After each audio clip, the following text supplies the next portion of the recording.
Hello, good evening sa ating mga online viewers. Welcome to Throwback Kasaysayan. Ako si Jio Guiang, Assistant Professor mula sa UP Department of History.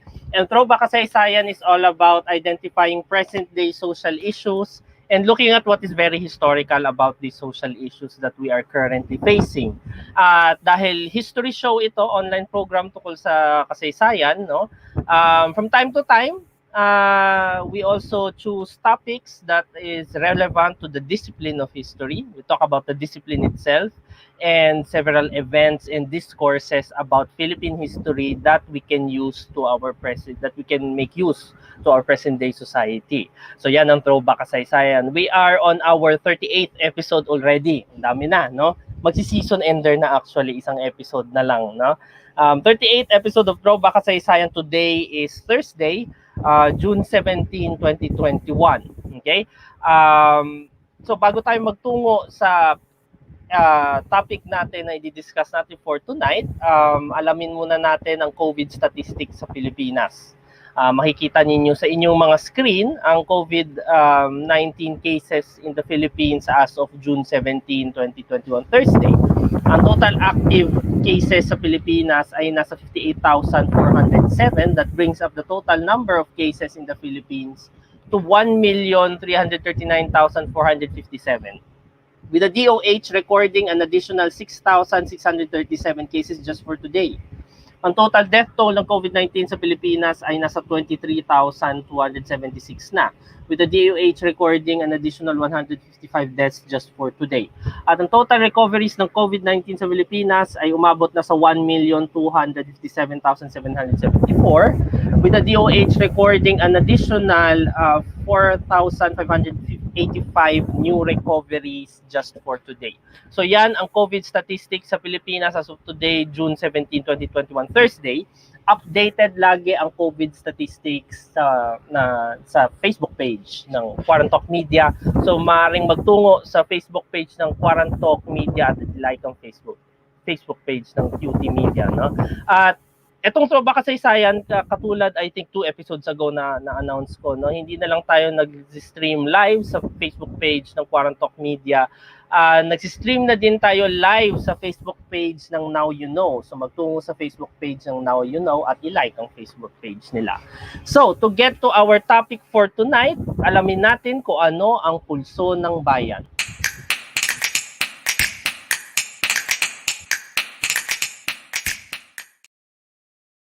Okay, katulad ng, I think na i-post ito sa Facebook page ng Quarantalk Media kanina, no, yung feature topic natin for today's episode 38, episode 38.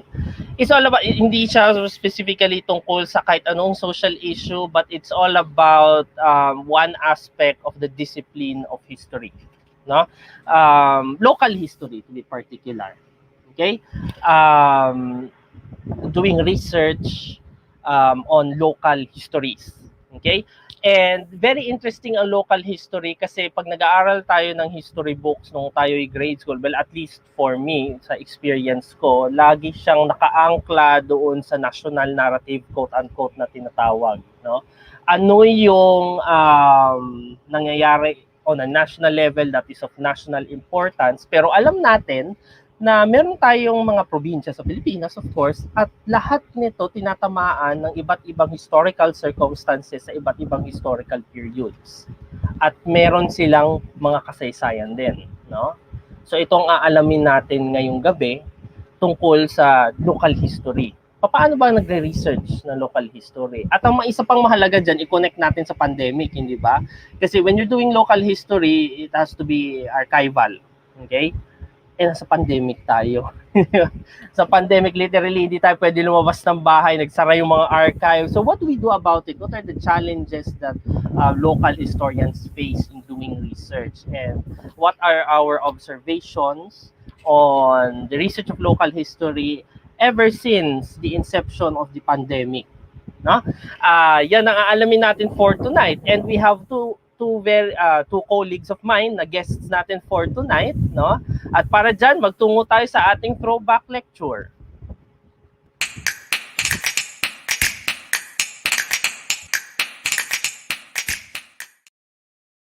Okay, yung mga guests ko for tonight, sabi ko nga, colleagues ko sila, mga ka-junior faculty ko sa Department of History, mga assistant professors din. At hindi na sila bago sa Throwback Kasaysayan. In fact, yung first guesting, yung isa kong guest for tonight ay last episode lang. No? Pero unahin natin yung mas matagal nang nag-guest dito sa Throwback Kasaysayan. Mga kasama natin for tonight mula sa UP Department of History, Assistant Professor Hobie C. Hello, Hobie. Kasi si Hobie, wait lang.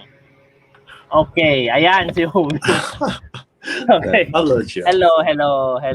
At yung isa pa nating guest, nag-guest nga, ang unang guesting niya is last episode, episode 37. We talked about, ano ba yung pinag-usapan namin last time? Nakalimutan ko. Wait. Ang pinag-usapan namin ay Independence Day. That was the Independence Day special. Discourses and events. No?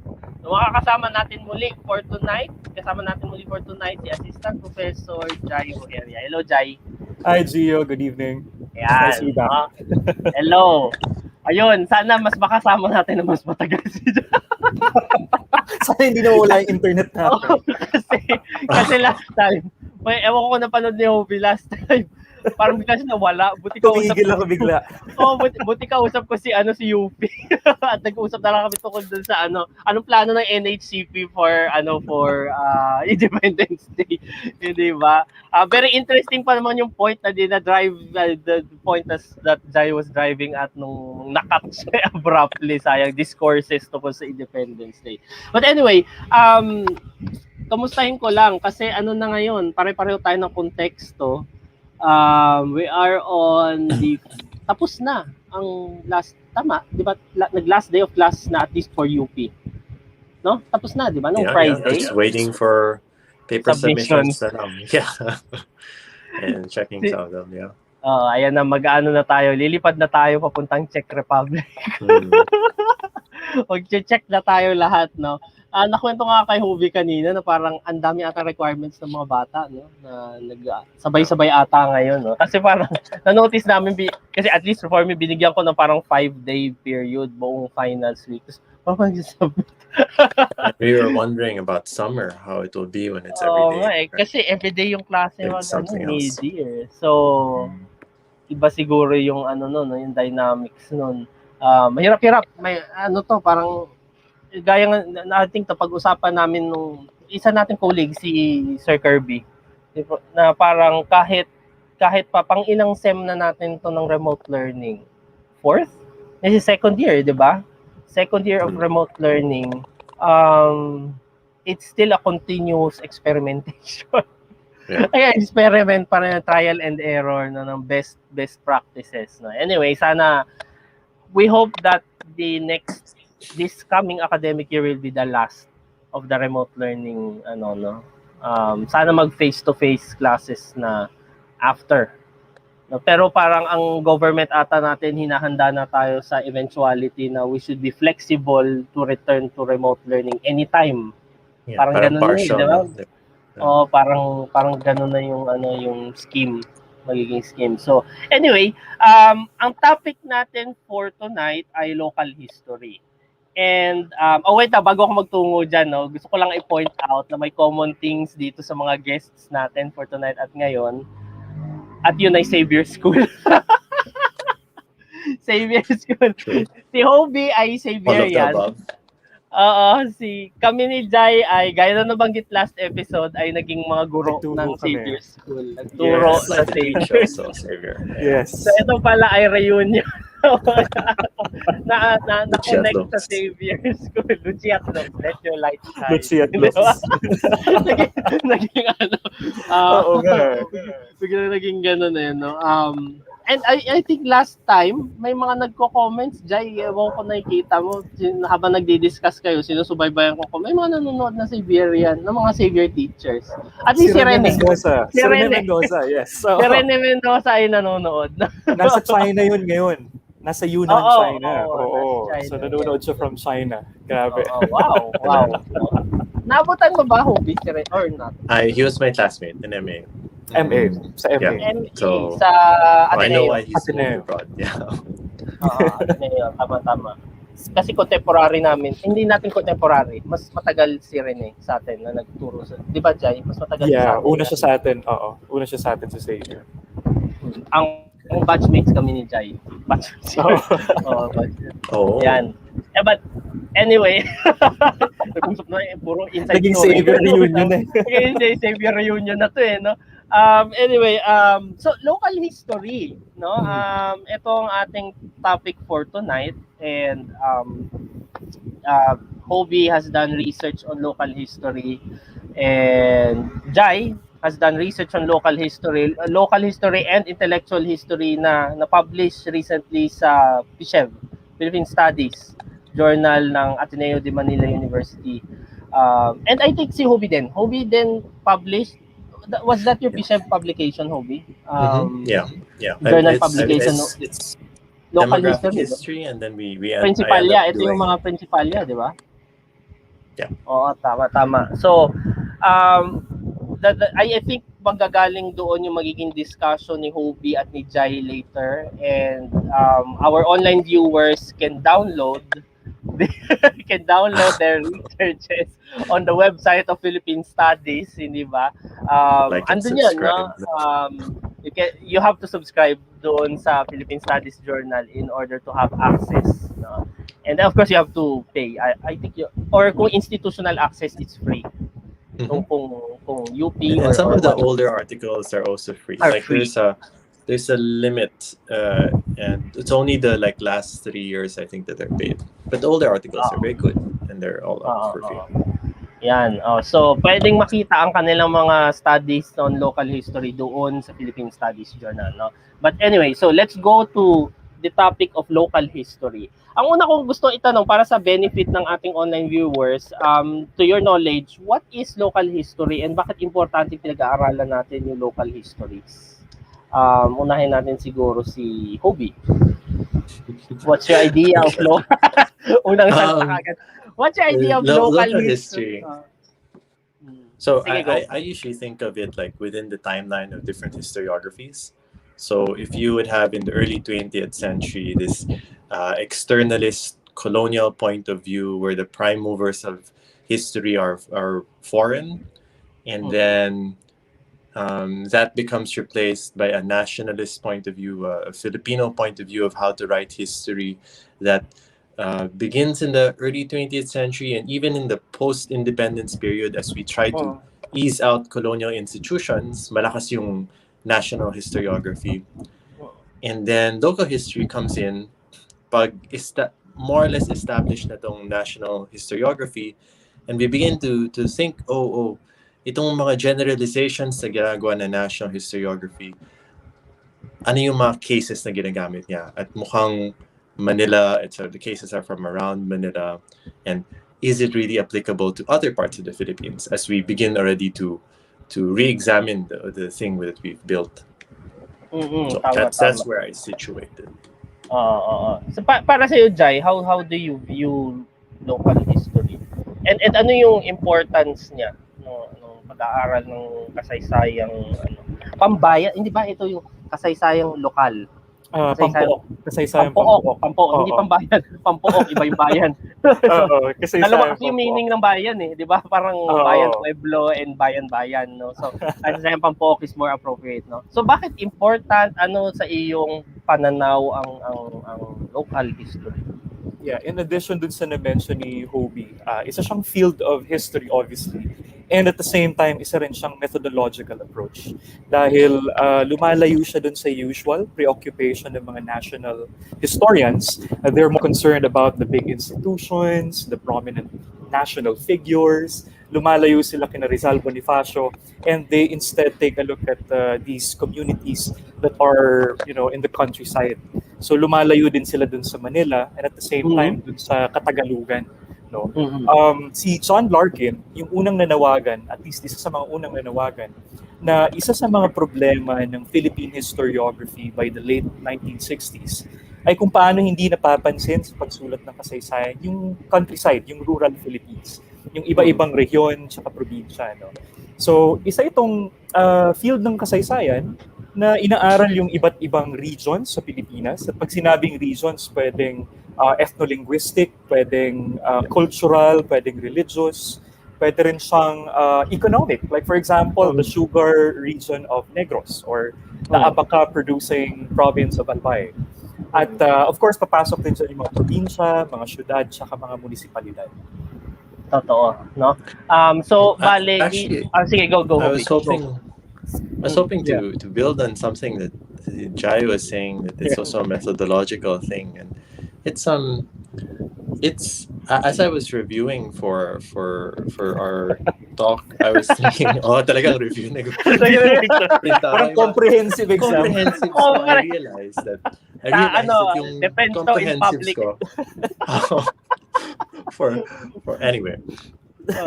And so I have some stuff that I reviewed, and I was seeing that parang it's also, I think local history is something that becomes possible in the 60s and 70s. Like, it would not have been possible to do it earlier because it makes certain assumptions about what you can and cannot use as data. That only, like oral history, only becomes a thing in the late 20th century. Prior to that, we always focus on documentary sources, and when you do documentary sources, so many of them are centered around Manila because it's the colonial bureaucracy centered in Manila who's creating the sources. So I think it's because nag-coincide yung desire to look outside together with yung what counts as historical source and what does not count as historical source. Nag-coincide yung dalawa. And that's why we have local history for that time.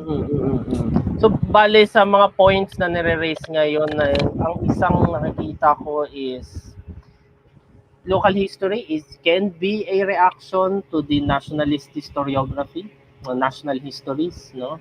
And it focuses on the nuances of a certain historical phenomena, of a certain historical period. For example, Philippine Revolution. Iba yung event and discourse of the revolution na naka-center for, let's say, the Katipunan in Manila sa iba't ibang regions, hindi ba? Ang daming mga historians yung di ba, nag-argue na merong patron-client, gumana yung patron-client relationship for the revolution, kasi there was an interpretation of the revolution that it was because of Agoncillo, the revolution of the masses. And then lumabas sa recent studies na, I think this was this Dr. Guerrero, sa studies ni Dr. Luzon Atuar, yung parang it was in fact in some places the elite na nag-encourage sa masa na to join the revolution kasi they also believed in the ideals of the, tama ba? Was this the study of Dr. Luzon Atuar? I'm not sure, no? I think the one that would sorry, no, because when you mentioned it, iba yung, I was thinking iba yung nasisip ko, yung the one something Jai mentioned before we began this talk, Michael Cullinane's study of arenas of conspiracy, which is a critique of that thought process. But sorry, that's maybe you want. Actually, pwede. Si Jai ba? Natandaan mo ba? Actually, Gio, sumunod-sunod kasi yun eh. Nagsimula yan kay Jim Richardson, tapos nandiyan si Prof. Nila Guerrero, and then sina Michael Cullinane. Sila talaga yung nag-expand nung historiography on the revolution. Most especially si Cullinane kasi ginamit niya yung case ng Cebu uprising in 1898. So, napalawak ni Michael Cullinane yung pag-unawa natin sa national narrative na revolt of the masses yung nangyaring revolution against Spain. Doon, ina-argue niya na actually urban empleados yung nanguna saka yung mga prinsipalya ng bawat probinsya. So, it was Cullinane. Yes, Michael Cullinane. Yeah, Arenas of Conspiracy and Rebellion. Yun. So, these are the nuances na probably hindi na take into account ng earlier narratives of the revolution that has a nationalist standpoint, di ba? Yeah. And it's very important to look at the localities on how they reacted in our example on the phenomena of the revolution. Kasi hindi pare-pareho, hindi blanket yung reaction ng mga tao tungkol, I mean, kung paano sila nag-react, kung paano sila kumilos in response to the call for the revolution. And basing on our example, mahalaga yung local history because these are these nuances that we have to take into account.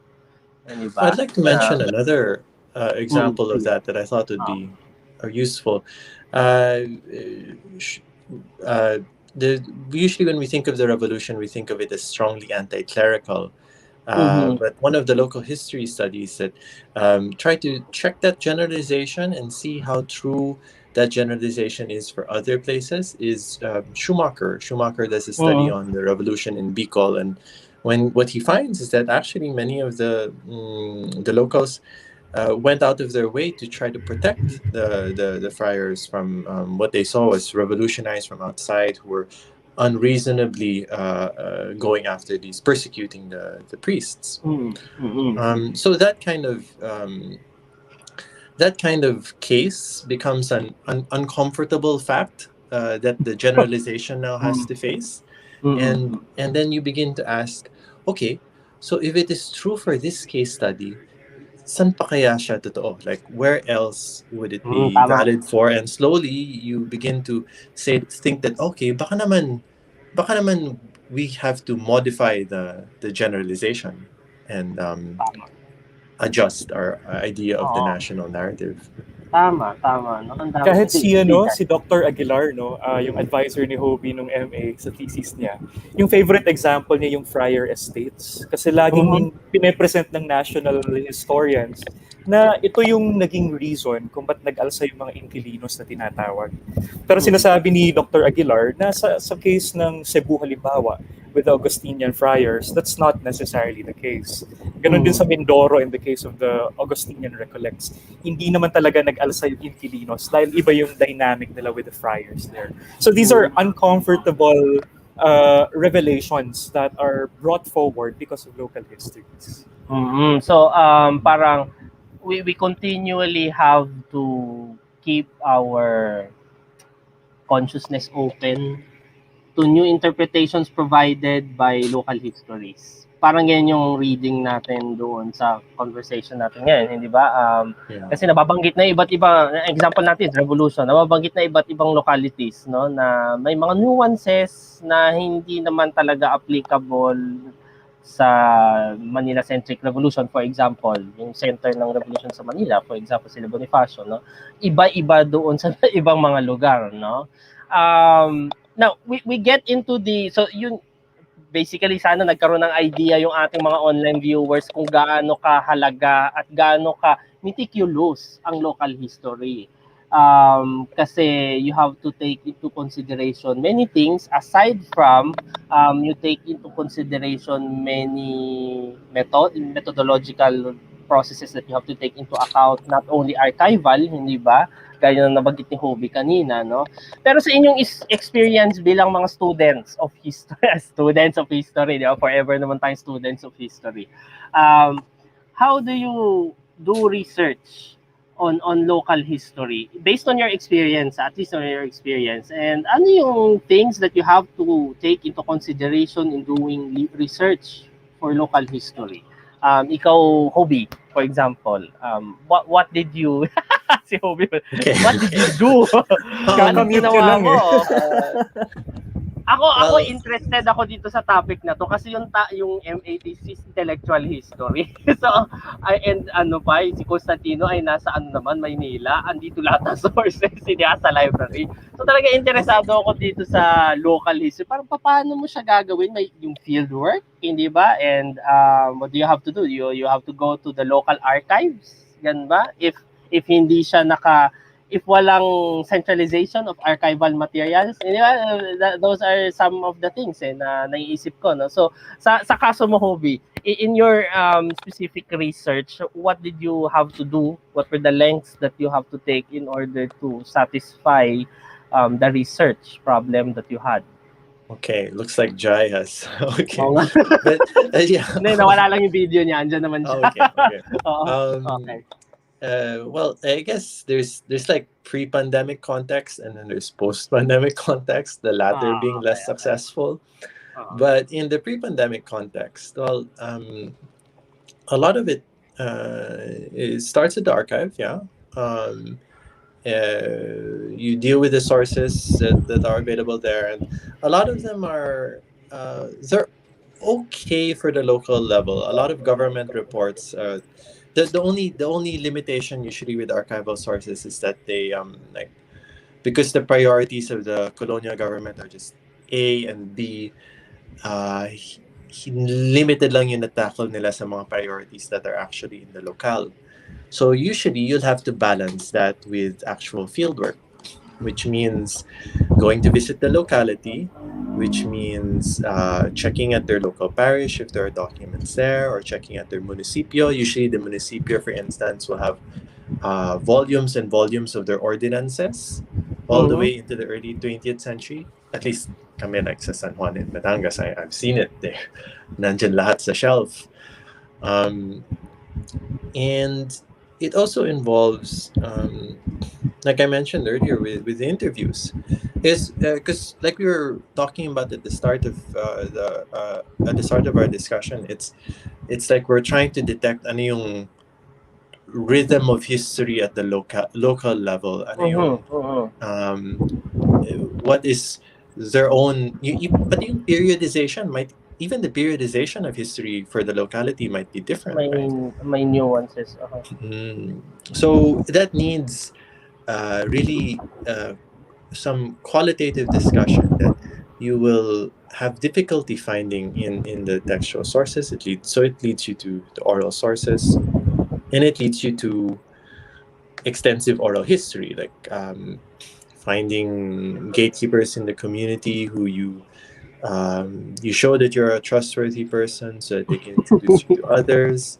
And so parang and maiki-immerse ka din. May immersion to some extent. Yeah. So parang kung for example sa example mo, ilang araw ka na malagi dun sa locality in order to you get to familiarize the local, yung the ones na contact mo, hindi ba, sa locality. So I was in and out. I didn't get the chance. Actually, I had budgeted for it. I had budgeted to stay there like for a month, but because at the time when I was writing, I was parang yung up or out. My time limit sa MA for 5 years. So the time I was writing, I was in my last year. I had to finish it. So I was in and out the whole time, and conducting interviews here and there, walking around town, trying to bring the map with me. Medyo nakakatawa kasi para akong turista, pero yung dala-dala kong map, hindi yung tourist map. Yung dala-dala kong map, yung blueprint ng town mula sa munisipyo. So, ang laki ng map ko. Walking around, trying to find the railway. May railway dito sa 1920s. Saan ba ngayon? I was looking for the railway next to the factory, pero and you people are looking at you, sino ba to? What's he doing here? Let's see. But yeah. So kailangan mo maging street smart din. Ako, di ba, baka delikado, hindi ba? Baka, you have to really find yung talagang reliable contacts na nandoon sa building contacts within the town. It's very, very important. Kasi for example, kung tourist pa nga lang, hindi ba tourist pa nga lang, tatagain ka na eh. Kung nalaman nilang tourist ka, paano parang, for example, si Hobie, na mukha daw siyang turista, hawak yung hindi sinabi na parang kailangan nyo commute for the entire day, 500 bucks, ganyan. Tatagain ka sa tricycle. Tatagain ka sa sa Laguna. maubos yung mo, yung mahal ng pamasahe doon. Kailangan mo talagang i-familiarize yung sarili mo. Practical challenges sa pag-conduct ng research. At least, for example, bilang nag-aral, si Hobie, nag-aral ng history methods, for sure, naaralan niya in theory yung methods of doing local and oral history, doing research, no? But iba siguro when you apply it on field.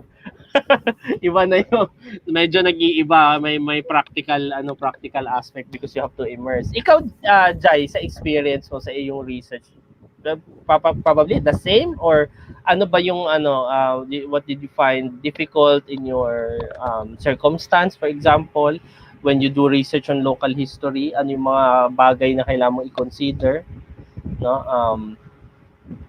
Yun, in my case, ano ako sa University Archives ng UST. So, pabalik-balik ako doon every Saturday kasi hindi naman talaga ako free during the weekdays. So, makiora siya for one. It's very time-consuming, and for another, it's very costly. Kasi syempre, kailangan mong pumunta doon, pamasahe, syempre kakain ka rin the whole day. Di ba, yung sabi ni Hobie kanina, you really have to set aside a budget for it, no, kapag nagre-research ka. Especially if it's, in a locality kagaya ng ginawa ni Hobie. Siguro, Gio, yung difference in my experience is I researched about Bicol, tapos taga rito ako sa Naga. So, parang okay. di ba? Parang dito sa Naga, hindi ko nahanap yung mga sources na kailangan ko. So, kailangan ko pa pumunta ng National Library, National Archives. Hindi ko pa naranasan, pero marami rin daw sources sa Franciscan Archives sa Madrid tungkol sa Bicol. So, yun yung parang sa akin, striking. Kasi wala talaga kaming alam sa kasaysayan namin. So, we really have to go out of Naga. Bicol. To look for our history. That's interesting. That's tough. To look for our history. So kailangan naming wala masyadong available na documentary sources dito. That's the sad thing. And for another, ngayong pandemic pa, lalong limited yung access sa resources. Karamihan kung meron man, siguro lang, sa loob lang ng library. Hindi mo pwedeng ilabas yung libro. Kung oo man, maghahanap ka pa ng connections na employed dun sa institution para mailabas mo yung libro.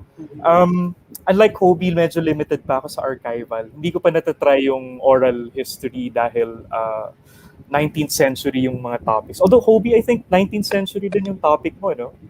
Yeah, but were you able to do interviews about it? Because I can't. Yeah. I don't see. Okay, I usually do demographic history, and the numbers are all there. But then the stories cannot. The numbers don't tell the stories. So I have to extrapolate from interviewed people who were around in the 1930s. Try to get something from there. Going farm. Parang ang interesting dito, parang baliktad yung experience no? Yung kay Hobie, he had to go to the locality, municipios. Si Jai na local at doon yung topic niya had to go to the city center to the center for ano kaya baseline travel is important, no? Travel is important. And ang isang interesting na bagay dito, ano yung kasaysayan ng mga dokumento kung bakit nagkaiba sila they ended up in different places. Now, for example, si Hobie, Batangas ba yung pinag-uusapan mo kanina, Hobie? Was it Batangas? I was putting together two different sources. Yung mga local ordinances sa San Juan, Batangas, yun. Yung mga interviews sa San Pablo, Laguna, which is nearby. So parang ang is nandoon sa mga munisipyo and archives, local archives. Kay Jai, sabi niya sa experience niya, nasa Spain. In my case, si Jose Maria Panganiban kasi because of thesis. And the only documentary sources na mahanap ko dito, yung grades niya sa seminaryo, but that's just it, wala nang iba. Tapos halos wala ring descendants na pwedeng makausap So yun yung key sa kanya. So I had to go to UST. Ang background principalia. Background yes. We can consider him lower middle class siguro. Nasa siya, so nakapag-aral sa tapos yung iba nasa Barcelona, yung documents niya. Yes. With the context that's the context. No, kaya nagkaiba, no. Nagtaka ko parang pinull out ba?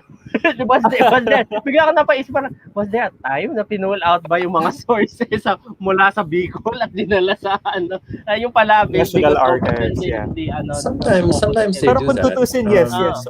So like one example is in Mindanao, there are different parish registers from northern Mindanao, and because of the risk of damage from floods and typhoons, they've been moved to Xavier University, CDO. Sa Cagayan. So they're centralized there, the parish registers. So that's an instance of a pull out of local material for protection Yeah. reasons. Yeah, So siguro kailangan mo kasi walang Oo. capacity to preserve yung mga nasa yeah. provinces din. Province. Kaya nila pinapadala sa syudad o kaya sa Metro Manila. Yan Sa din siguro case isa sa mo, reasons, Hobie, yung mga nahanap mo sa localities were preserved or Well, the case in depends. San Juan, It depends. San Juan and Batangas, they were preserved naman. Oh, they were kept in a shelf. They were kept together. Mukhang wala namang anay. Yeah, because I think it's also it was like hindi siya nasa stock room. Nasa talagang office siya ng munisipyo and looked cared for naman. And in the parish, in the case of the parish, because I also used the parish registers there, they were just in the shelf of the parish office. So. Okay. So that's actually an option for people today, like when they're stuck in their hometowns today, pandemic, that they visit the municipio and visit the parish. At least my sources doon. Oo, tama. And so ito yung isang bagay na kailangan siguro i-consider for students who want to go local history is kailangan nila i-trace yung kasaysayan ng mga dokumento. Saan siya di ba? Parang saan siya Hunting. napunta, you have to hunt for the document, di ba? Yes. Saan siya mapupunta, saan siya currently nakastore, bakit kung minove, or, di ba? And then, all of these require financial aid. Financial aid. Yeah, mahal. Oo. Sa Sometimes National even this- Archives, actually, may bayad, di ba? May If bayad. you have to reproduce the documents, may bayad siya. So, you really need money. You need money for it. Mahal. To do Mahal. research. Locally. Sometimes I think like even if you wanted to, the best is to immerse. So if you're gonna stay there for a month, kailan mo gagawin? Mag-leave of absence ka ba? Oo. Right? I mean, how do you work around? I mean, you have a day job, so how do you do it? Totoo. No? So, yan yung mga ilan sa challenges na nakikita natin for doing research on local history. Ngayon, tanong ko yung specific researches nyo on local history, no?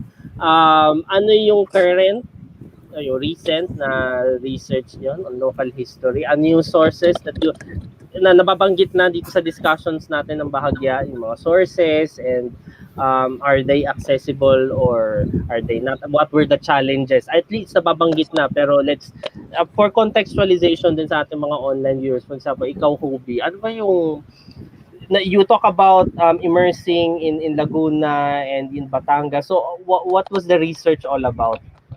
Yung background ng research. Well, at the time that I was doing it, the research was about marriages between people of high status. So in this case, political elites, mga Gobernador Silio, Cabeza de Barangay, like that. And the usual perception, repeated at the national level, but also at many local levels, the usual perception is that when you're elite, you marry within the elite. And so what I did was I looked at the parish registers and I showed that, well, actually, it looks like there's a lot of intermarriage between high status and low status in the political dimension. And the trend seems to be, the trend that is more important seems to be that they marry within the parish. So that actually people, kahit yung mga nasa border ng munisipyo, rather than marrying nearby across the border, they will marry all the way at the other side of the munisipyo, but nasa loob ng munisipyo. So, parang mas yun yung naging trend. And so what I did was, yun yung theory sa quantitative. Pero at natitrace ko yung mga lines. But what did it mean to the people, and why was that happening? Bakit yun yung naging privilege? So I decided that, okay, I should find out. Maybe it's the interviews that will tell me, because it's marriages. It's not something that you're going to find in the political histories. You're not going to find it in the colonial documents that will talk about really how people marry. It's largely a personal concern. So I asked around. I worked with contacts. I made friends. They're very generous. They introduced me to their relatives, their grandmothers, their grandfathers, like that. And I got to talk to people, and they were saying that, well, a lot of our the people I talked to, they were saying that a lot of their social events at the time were municipality based. Flores de Mayo was very municipality based. Parang everywhere around the country at the same time you're holding the Flores de Mayo. Why are you going to go to a different town for Flores de Mayo? Just go to your hometown, Flores de Mayo. And but that time, that Flores de Mayo is where people meet other people, and that's where they start relationships, right? So yun. So parang balance siya na sa quantitative ko nakita yung mga patterns, pero yung explanations has to come at the local level. Ano yung pananaw nila kung bakit nila ginawa yung the particular action. So, Ayun. given that yung study, how you did that, ano yung sources na kinailangan mong i-consult? Nababanggit mo na siya kanina, so parang just to recap to our viewers. So parish records, for example. So like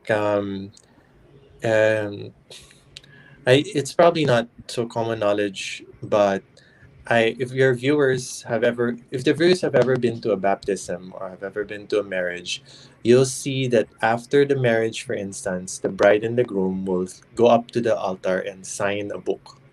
They'll put both their names there, and then the priest will sign also. That is the marriage register. So parang tala siya ng mga sacraments as they were done in that town. And those records are kept every day. So if you have it every day, essentially you have it every month, and you have it every year, and essentially then you have a large data set na makikita mo yung quantitatively kung ano yung mga patterns sa data. Usually you can look at anong age sila pinapakasal, anong age sila madalas na mamatay, anong age sila madalas na nabibinyag, age na nabibinyag, but also variety of other social information. So that is like a very good source for local history. Other materials that were useful. Well, one is a data set that we talked about in a previous Throwback Kasaysayan, which was historical data papers, right? And ito yung online repositories ata. Yeah. So meron doon. Yeah, and so people can still use that now. National Archive, National Library, I'm sorry. Tama. Yung kanilang interviews. Aklatan. Oo, ayan. Para sa mga online viewers, pwede yan for local history, nasa National Library. Yung balikan na lang ninyo yung episode ng ng online repositories, no? Kasi nagkaroon ng demo doon eh. Kayo nila Sir Rowell, 'di ba? Na Dr. Pagunsan, no. But ang isa kong tanong, Hobby, is yung church records kompleto yung or may gaps. There were some missing years. Like, I'd like to tell you about this one gap, just to show you why sometimes it's missing. In the year of the revolution, August of that year, parang biglang tinigil yung pagkukuha ng marriage, birth, and death dahil kinuha ng representatives ng national government, kinuha nila yung parish register, at sila mismo yung nagtala ng mga kasal. So biglang from Spanish, Tagalog lahat yung mga kasal. And bago na yung kanilang information, and again, all of a sudden, occupations that had never been recorded show up. And now they were swearing to marry, not just by God, but under the Republic.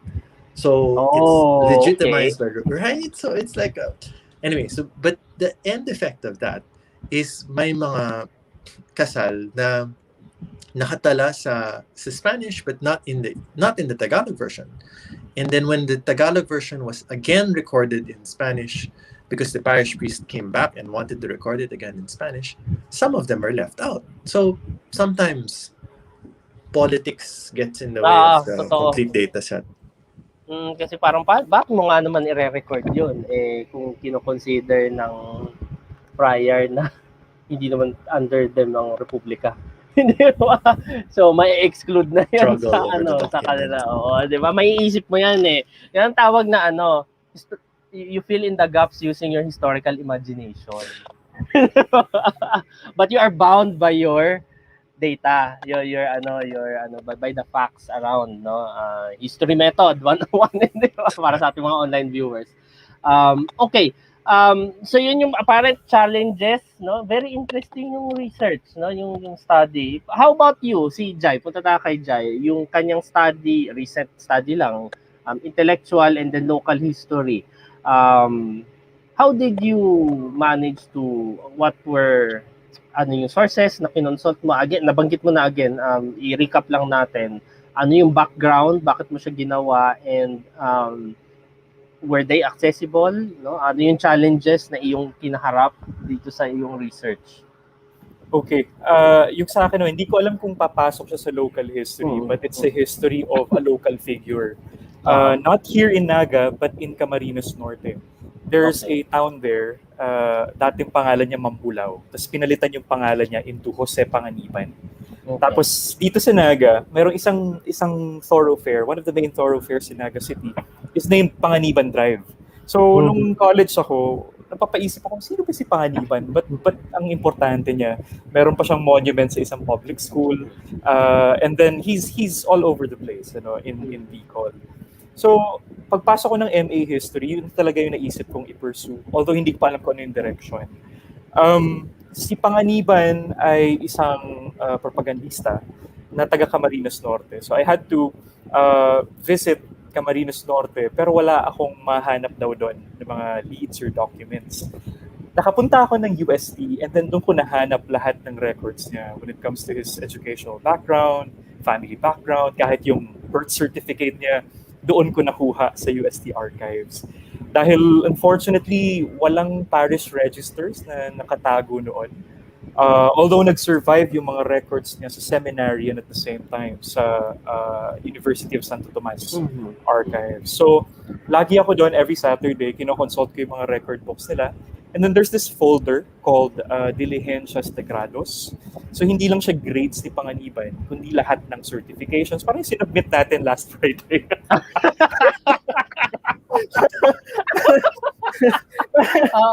Parang certifications ng mga activity niya, ng grades niya, yung birth certificate niya. Parang ganun na ganun actually yung laman ng Diligencias de Grados.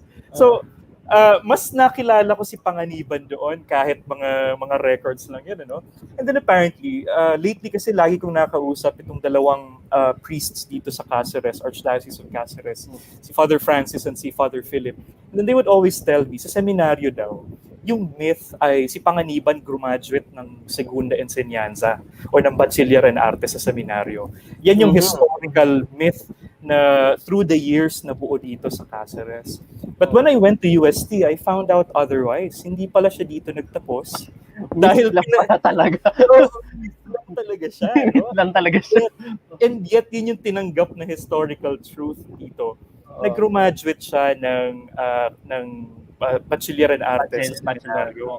Oo. Galing kay Domingo Abella yon yung narrative na graduate siya.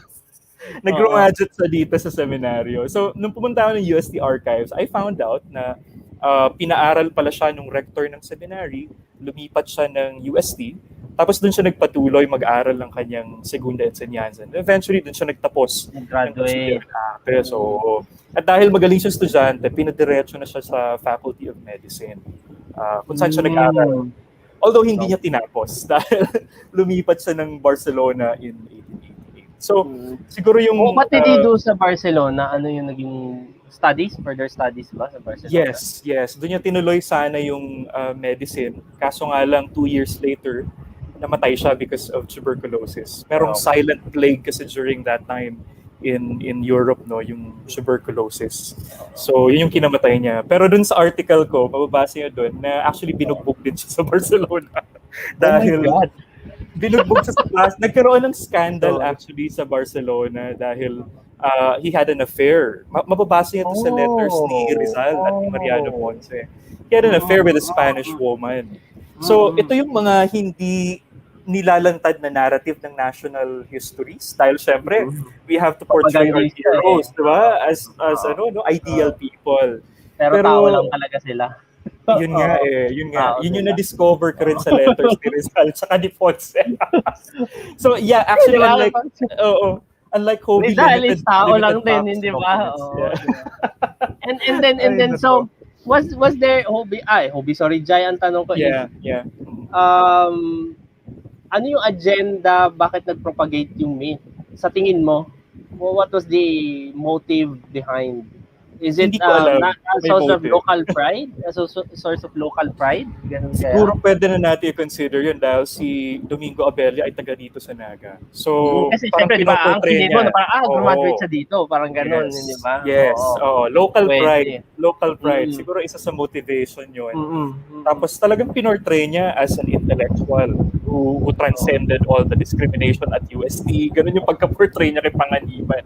So I had to balance that with what the records say when he was at UST, di ba? Hindi naman talaga siya na-discriminate. Di ba? Dahil actually yung mga papers na pinublish ng UST at in-exhibit sa Madrid noong 1887 sa exposition. So, is it a sign na dinidiscriminate siya? Actually, na-recognize nga yung ano niya yung galing niya sa medicine. So, siguro binabaliktad ko rin or kinikriticize ko rin yung mga viewpoints ni Zaide, ni Abelia, na si Panganiban ay umusbong dahil dun sa racial discrimination na naranasan niya sa UST. When in fact, hindi naman talaga siya discriminated against nung naandun siya. Okay. So, were there, letters kasama doon sa mga archival materials na kinonsult mo? Bukod sa records, official university records, personal letters, correspondences with friends? Yung correspondences, wala. So talagang ang limit ni Panganiban, hahanapin mo siya sa letters ni Rizal, ni Del Pilar, ni Ponce. Kung saan siya binabanggit. Kung saan siya binabanggit. Which is quite easy kasi meron ng mga compilation yung NHCP. Na Rizal. At translated. More importantly, translated. Yes. So, the challenge there is the challenge there is making sense. Parang puzzle yan, di ba? Parang sabi ni Rizal ganito daw, tapos sabi ni ganito. So, what was happening to him? Parang gano'n, di ba? Yes. Yun. So, yan siguro ang isa kailangan i-consider din ng mga researchers na nakikinig siguro when you do local history or any historical figure in the past. You have to use your sense of logic and common sense. Di ba? Parang kang you're building a case. Parang abogado pero patay yung mga patay yung mga kliyente. Yung mga witnesses mo patay di ba? Parang hindi mo siya pwede balikan, hindi ba? Parang kung ano lang yung nasusulat. And yet, kung ano pa yung nasusulat, kailangan mo i-determine totoo ba yun? Hindi ba? Isa pang level of scrutiny yun Totoo ba yung nasusulat na yan? Is the writer prejudiced? Hindi ba? Or what? Hindi ba? So, those are the things that you have to consider. Mahirap mag-research. Ngayon, ang tanong natin, since mahirap mag-research, totoo naman, ang dami mo talagang kailangan i-consider Since andito na tayo sa level na you have to consider the very small things about doing research, connecting it to local history, yung isa pang level na nagpapahirap sa pagre-research sa local history ay yung pandemic nga, which is nabanggit na ni Hobie kanina. Now, how do we deal with this context? Sa iyong palagay, Hobie, for sure wala tayong sagot dito. Kasi, di ba, parang opinions lang natin to, parang buti kung may sasagot tayo kung nandoon na tayo sa level ng digitization na inaasam natin ng ating mga documents. Pero given our context that we have to really physically visit archival materials, especially doing research, local history, what are the challenges? Is it possible to conduct we still have 1 to 2 years of remote learning, or you have the choice to risk it, travel to the locality, hindi ba? So what are the challenges para sa Hobie, sa iyong opinion?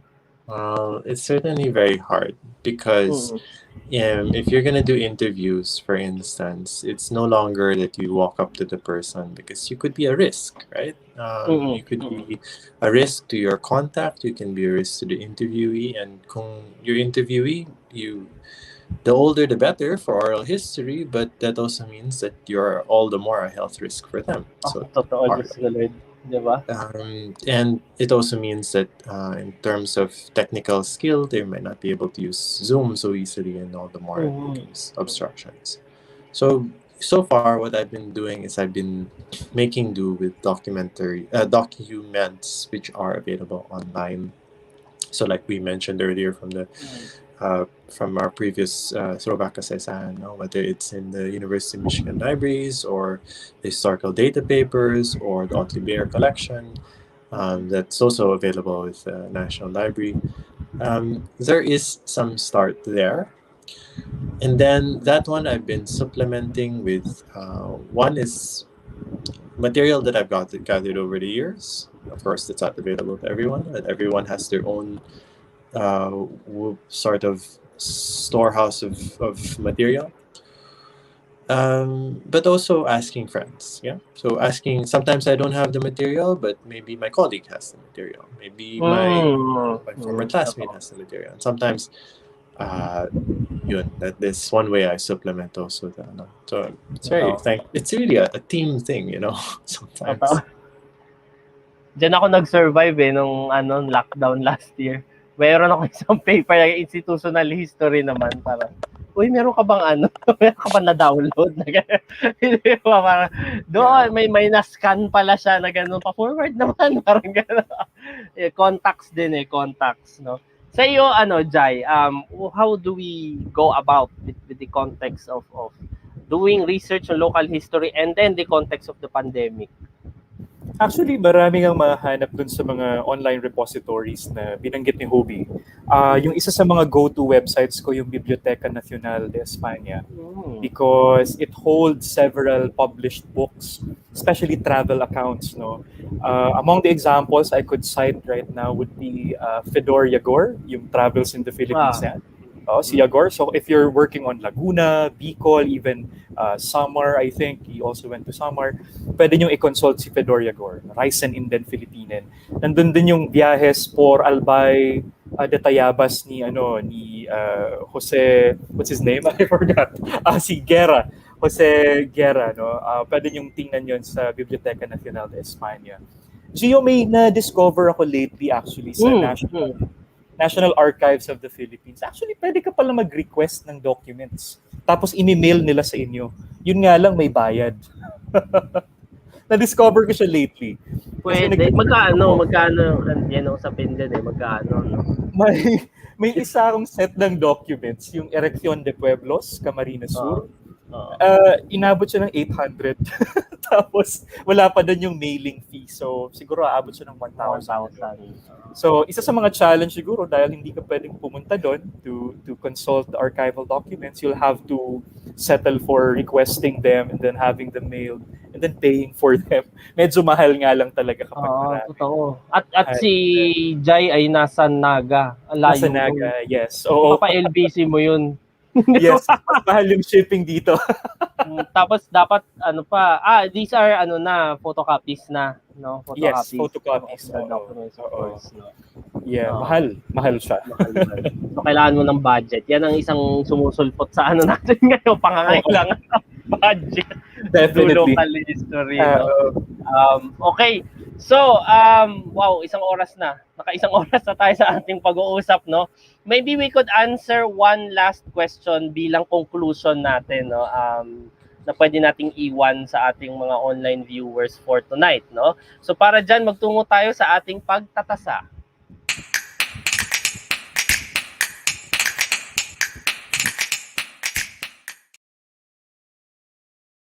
Pagtatasa. Hello. I can hear Ayan. you. Nawala yung natin. Okay, sige, sagutin na lang natin yung tanong, no? Bilang conclusion, ano ba yung how do we sort of how important are local narratives or local histories sa national narrative. No? Babalik tayo dun sa una kasi parang tinamaan na natin to slide nung una. Why is it important to study local history? But how important are local histories to the national narrative, so to speak? Diba? Gaano siya ka-importante? How can the national narrative be enriched? Probably with studies on the localities. Sige, si Hobie muna, unahin natin.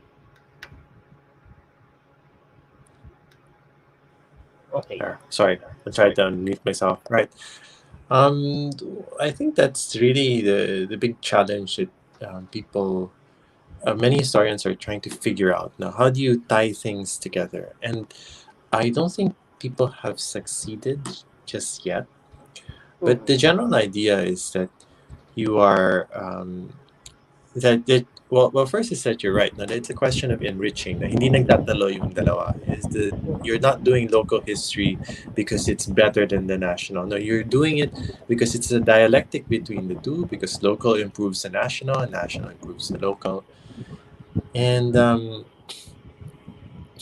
I think it's important. It's important just in the sense of when you want to do history, you want to be inductive. You want your finding to emerge from the data, and you can't do that by simply replicating the national on the local level. It needs the local evidence. It needs the local rhythms of history in order to actually generalize from there inductively. But that would be my answer. Okay. No? So, nagre-reciprocate sila. Meron silang gains and benefits to each other. Yung sa'yo naman, Jai, ano sa tingin mo ang importance ng local history sa national narrative? Two things lang sa akin, Gio. Yung una, it will correct the sweeping generalizations of national histories. Nakita natin in the case of the examples that we cited earlier, yung friar estates sa Lipawa, yung revolution na hindi naman siya necessarily anti-clerical, na mas nuanced actually yung mga events na nangyari noon. So we are more, we are looking for a more nuanced discourse or narrative about their past. Siguro yung pangalawa, yung local history yung magsisilbing, to quote Larkin, building blocks sa pagbubuo ng isang substantial edifice ng Philippine historiography. Para hindi lang natin tinitingnan yung Maynila o kaya yung Katagalugan, pero mas inklusibo yung naratibo na pwede nating maisulat kapag na-account natin yung iba't ibang probinsya at rehiyon sa Pilipinas. Okay.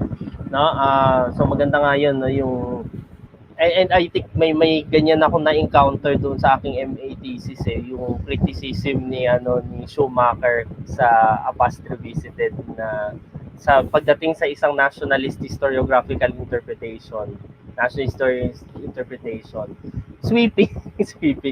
For example, yung mga nuances ng encomienda system, for example, doesn't really take into account because there's a large interpretation about dominant interpretation na nakaangkla sa nationalist perspective. Sa case ni Constantino is nakaangkla sa isang ideology, hindi ba? Ideological framework. So those are the nuances. Those are nuances that are not taken into consideration probably in some national interpretations done in a nationalist perspective, no? Na ina-attempt i-supply ng local histories. Okay? Ang sa akin naman, ang gusto ko lang i-emphasize base sa mga napag-usapan natin ngayon ay yung pangangailangan ng financial aid. Yun talaga yun. Kasi kailangan natin we have to make grants more available to people who want to do local histories, yung mga LGU. Yes. Ang laki kaya ng tulong ng local history sa development ng isang locality. Kasi maintindihan mo yung historical process na pinagdaanan ng isang komunidad, di ba? Yes. Sa iyong locality. It's part of cultural mapping, and I know that a lot of LGUs right now are really interested in cultural mapping. Please hire us for projects. And please please allot funds for those, di ba, mga grants sa Yes.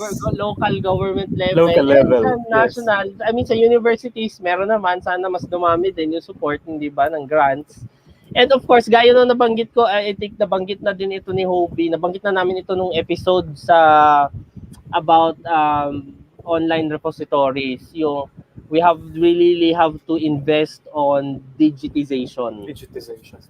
Kasi lumitaw na problema na pinag-usapan natin is paano pag may pandemic, hindi ba? Hindi itong COVID naman, hindi naman to pag ito natapos, hindi naman tayo sure kung hindi ba in the future baka merong iba na naman, no? So magandang masimulan na yung digitization and available siya online para mas maraming students at researchers ang makagawa ng papel sa local history, no? And it would take budget funding from the national and local governments. Yan ang panawagan natin for the upcoming elections. So, sa mga tatakbo diyan, hindi ba? Invest on research, 'di ba? Research, development of research, no? So yun lamang, na thank you very much Hobie and Jai. Alam nating papunta na tayo sa Czech Republic ngayon. Magche-check na tayo ng mga papel at napaunlakan ninyo ang aking invitation, no? Thank you very much sa ating mga online viewers. Sana marami kayong natutunan tungkol sa local history, no? And before we close the program, the online program, lagi naman tayong merong sharing ng sources or materials on local history. Actually, the NHCP, meron silang journal dedicated on diba, local history. Ito yung tinatawag na, teka lang, lumabas na ba sa screen? Hindi pa lumalabas sa screen. Ito yung Journal of Philippine Local History and Heritage. Yan, nasa screen na. No? I'm not sure if this is the current 2019. Yan yung nahanap ko doon sa sa compilation ng. Actually, may nagbebenta, nahanap ko yung photo. May nagbebenta ng journals online, mga online booksellers. Parang, may collection siya ng Journal of Philippine Local History and Heritage, no? And then hanggang 20, I think is this the recent? I'm not sure if this is the recent, no? Kung may 2020 issues na sila, but it focuses on local histories. Kung titingnan niyo yung mga topic, at least for this volume, hindi ba? For this issue, no? So, that's one, no? And may mga conferences din na ginaganap every year on local history, hindi ba? PHA, Philippine Historical Association, and PNHS. Tama, no? So meron silang mga conferences on local history, no? So I think this is not available online. You have to order it sa NHCP. Itong journal na ito, no? So, again, pasasalamat kay Hobie at kay Jai, mauulit, sana sa uulitin, no? Magkita-kita tayo sa Throwback Kasaysayan. At salamat sa ating mga online viewers na nanood for our 38th episode for tonight. Next episode natin, season finale na, no? Magsi-season 4. Throwback Kasaysayan, no? Napakadami na, no? So, thank you very much for tuning in and have a safe night. Have a good night. Thank you, everyone. Good night. Good night. Thank you, Jai and Hobie. Thank you. You're welcome. Thanks, Gio. You're welcome. Thank you.